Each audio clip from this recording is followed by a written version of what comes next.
Oi, gente, paz do Senhor Jesus, tudo bem? Tô com uma palavra para vocês que o Senhor colocou no meu coração. Eu ia trazer outra, mas enquanto eu tava orando, né, por essa outra palavra que eu ia trazer, eu comecei a entrar num momento de intercessão por algumas mulheres especificamente, que desde esse vídeo de ontem, né, eu tenho recebido os comentários, né, chegado até mim, palavras a respeito de esterilidade. Então eu estava intercedendo por alguns casos bem específicos e o Senhor mudou tudo. E começou a me entregar algumas coisas para anotar e pediu que eu falasse com vocês, né, a respeito disso. E o nome dessa mensagem que o Senhor saltou à minha mente foi: para cada ventre estéril, há frutos doces e cheios de propósito. Eu gostaria de comentar com vocês algumas passagens, vão ser exemplos que o Senhor me trouxe. E eu queria comentar casos como de Abraão e Sara, Isaac e Rebeca, Jacó e Raquel, Zacarias e Isabel, né, os pais de João Batista, e também de Ana, a mãe de Samuel. Em Gênesis 25, 21, diz que Isaac orou, né, orou por Rebeca, porque Rebeca tinha o ventre estéril, ela não podia gerar e Isaac orou por ela. Só que para Isaac nascer, Isaac já foi um milagre, né? Então Abraão recebeu a promessa do Senhor de que ele e Sara gerariam, né? E é a história que acho que até quem não é cristão, quem não conhece a palavra em si, conhece a história de Abraão, o pai da fé, né? Sai da tua terra, da tua parentela, e como tudo aconteceu. E assim, eles esperaram, né? Souberam esperar o tempo certo. Antes disso, na ansiedade, aconteceu toda um pouco de ansiedade de Sara, vamos dizer assim, que acabou sendo gerado Ismael, que a gente vê até hoje o fruto dessa ansiedade acontecendo, né, ao redor do mundo. Mas então o Senhor confirmou, Sara confiou e gerou Isaac, e chegou no tempo em que Isaac também precisou orar por sua esposa, que também era estéril. E eles geraram Jacó e Esaú, Jacó que se tornou Israel. E Jacó, ele casou com Lia, né, e Raquel, mas Raquel era a mulher que ele amava, mas ele acabou se casando com Lia também, a irmã mais velha dela. Só que a Raquel, a mulher que ele amava, ela não gerava. E a palavra diz também em Gênesis 30 que a Raquel já estava agoniada, já estava muito mal, irada, porque ela não conseguia gerar. E diz que o Senhor também, o Senhor ouviu, né? Eu vou pegar aqui na Bíblia a passagem exatamente, como está aqui. Gênesis 30, 22. E Deus se lembrou de Raquel, a ouviu e abriu a madre. Ela concebeu, deu à luz a um filho e disse: Deus tirou a minha vergonha. Chamou o seu nome de José, dizendo: o Senhor me acrescente outro filho. Então, isso vai ser tudo bem resumido para o vídeo não ficar muito extenso, né? E quando chega em Mateus, então a gente pula para Lucas 1, né, para falar sobre Zacarias e... Ai, Jesus, me fugiu o nome agora. Zacarias e Isabel, que eles geraram João Batista. E essa é uma história que arde muito no meu coração, porque assim, Zacarias e Isabel, eles eram muito idosos, muito idosos. E eu vou ler esse trechinho para vocês aqui. Vai ser só um pedacinho. Então o anjo do Senhor lhe apareceu em pé, à direita do altar do incenso. Isso quando Zacarias, que era sacerdote, ele foi escolhido, sorteado para fazer, né, o serviço de sacerdote naquele dia. Então o anjo do Senhor lhe apareceu em pé, à direita do altar do incenso. Zacarias, vendo-o, turbou-se e apossou-se dele um grande temor. Mas o anjo lhe disse: Zacarias, não temas, porque a tua oração foi ouvida. Isabel, tua mulher, dará à luz um filho, e lhe porás o nome de João. Terás prazer e alegria, e muitos se alegrarão no seu nascimento, porque ele será grande diante do Senhor. Não beberá vinho nem bebida forte, e será cheio do Espírito Santo desde o ventre de sua mãe. E aí continua tudo falando sobre, né, João Batista, que foi, como Jesus disse, né, que dentre os nascidos de mulher, né, não há ninguém como João Batista, né, porque João foi muito grandioso. Ele foi primo de Jesus, foi quem batizou Jesus para o início do ministério de Jesus. E foi um homem muito incrível, né? Ele realmente preparou o caminho para o Senhor. E teve Ana também. Ana, ela era casada com Eucana e ela não gerava. Tinha Penina, a outra mulher de Eucana, e Penina ela atormentava muito Ana, né? Porque Penina gerava. E até que um dia, quando eles foram sacrificar, né, no período que eles tinham que sair, né, para sacrificar, Ana não aguentou mais e ela deu um basta naquilo. Ela se levantou e ela foi até a porta do tabernáculo, que as mulheres não podiam entrar, e foi se derramar para o Senhor. E ali o Senhor ouviu exatamente o que ele precisava, né? Senhor, o meu filho é teu. Então, assim, o Senhor começou a ministrar no meu coração, né? Que para cada ventre estéril há propósitos, há frutos já cheios de propósito. Eu vejo, chega até mim muitos casos de mulheres, né, que querem gerar, e eu não sei porquê, mas eu creio que pelo que eu já passei, que um dia eu conto aqui meu testemunho em questão a gerar, né, mas assim, como eu passei, eu já ouvi há anos atrás que eu não poderia, eu chorei muito, eu sofri muito, eu me derramei muito no Senhor, eu fui muito amassada nessa área, mas eu consegui entender, né, depois que você gera, depois que você está com fruto do seu ventre no seu colo, que você entende que não é seu, que é do Senhor. Você entende o porquê de todo aquele sofrimento, né? Porque é para fazer você desistir daquilo que o Senhor tem para fazer. Porque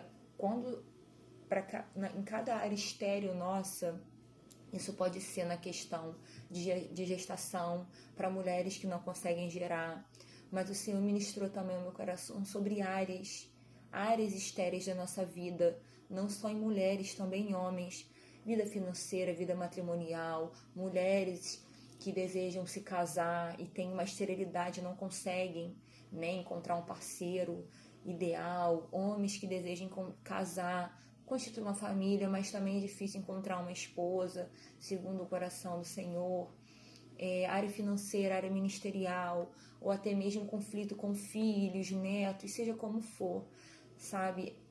Quando existe uma esterilidade, uma sequidão, é sinal de que é um propósito muito grande naquilo. Se você parar para pensar, Sara era estéril, mas já havia uma promessa. Através do fruto do ventre dela, Abraão se tornaria pai de multidões.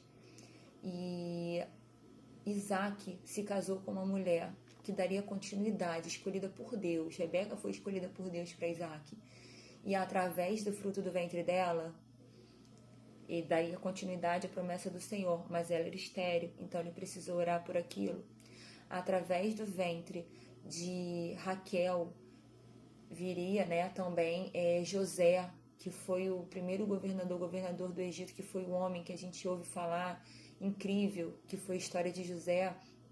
E assim a gente vai vendo, né, como a gente precisa entender, às vezes, sabe, Ana também, já idosa, mas ela tinha aquele desejo, sabe, quando aquilo arde no nosso coração, é porque tem algo ali que o Senhor deseja fazer.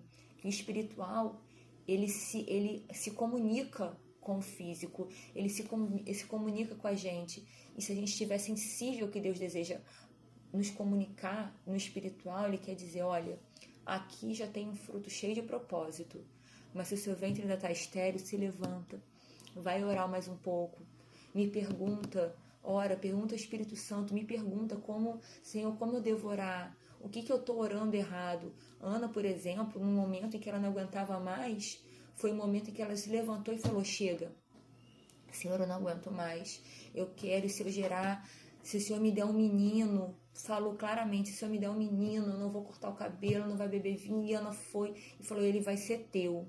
O Senhor só esperava ali que Ana dissesse exatamente o que ela disse, porque a nação de Israel orava por alguém que viesse a governar, que viesse a ser um líder naquela nação, porque ninguém aguentava mais a liderança falida do sacerdote ali e da descendência dele. Então, o Senhor ouviu o clamor da nação, e a partir do momento que ele ouviu o clamor de Ana, ele falou, opa, então já tem aqui. O propósito já está aqui, agora eu posso enviar Samuel. E Samuel foi quem foi. Então, assim, Penina, os filhos dela, nem se ouviu falar sobre ele. Mas Ana foi, cumpriu o voto, entregou o Senhor, e Samuel foi um grande líder em Israel.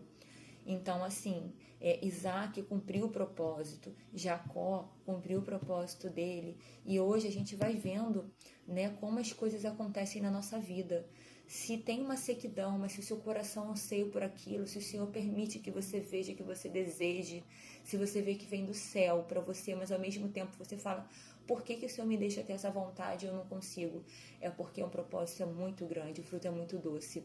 Mas tem uma historinha que eu leio para as crianças, que fala sobre saber esperar o tempo do fruto, né? Não adianta você querer um fruto que só vai estar doce no verão, a gente querer colher esse fruto no outono, na primavera, no inverno, né? Na história, a raposinha, ela queria muito comer aquele fruto, só que chegava, tinha estações, por exemplo, no inverno e no outono, parecia que não tinha nada. Aí, chegando na primavera, já tinha algum sinalzinho de alguma coisa ali, mas quando ela foi provar, ai, horrível, joga fora, eu não quero isso nunca mais, pra quê? Pra que eu vou querer provar? As pessoas dizem que é bom, mas isso é ruim. Mas aí uma sábia coruja diz a ela, minha querida, espere o tempo certo, que há tempo certo para todo o propósito debaixo do céu, como diz Eclesiastes 3. Então, quando chegou o tempo certo, ela já ficava ansiosa, nervosa, ela queria cortar a árvore, ela não queria comer mais daquele fruto, porque ela estava querendo se precipitar. Então, quando chegou o tempo certo, ela pôde desfrutar do fruto da estação certa. Ela pôde desfrutar de um fruto grande, bonito, doce, e ela pôde entender a importância de saber esperar o tempo certo de cada coisa. E você já parou para pensar que cada um de nós nasce com um propósito? Que cada um de nós... Você já ouviu alguém dizer que assim, não, na minha vida Deus só me deu 3 estações, primavera, outono e inverno, Deus não me deu o verão. Não, na vida de fulano Deus não deu o inverno, não deu primavera, não. Deus permite que todos nós vivamos as 4 estações, tanto fisicamente como também na nossa vida espiritual, porque tudo começa no espiritual. Então, talvez você hoje já tenha visão, o Senhor já tenha te dado visão do seu verão, de um tempo mais quente, mais alegre, né, mais agradável. Só que hoje você está no inverno, mas que não quer dizer que não vai chegar o verão para você. Talvez o verão de quem está próximo a você já tenha chegado, mas não quer dizer que você tenha que estar no verão dela. Não adianta você querer estar no inverno e querer usar vestes de verão porque o outro tá.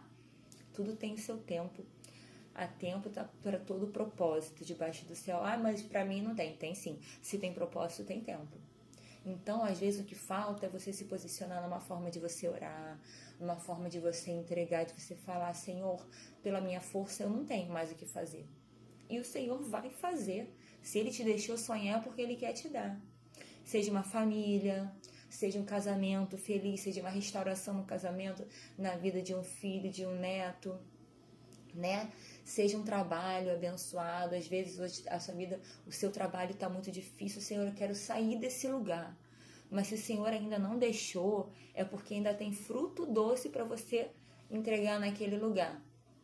Talvez aquele lugar precise viver, experimentar do fruto doce que o Senhor tem para fazer ainda frutificar na sua vida. Então, quando chegar o tempo certo, o Senhor, ou a estação vai mudar e você vai se alegrar se lá for o seu lugar, ou o Senhor vai encerrar um ciclo.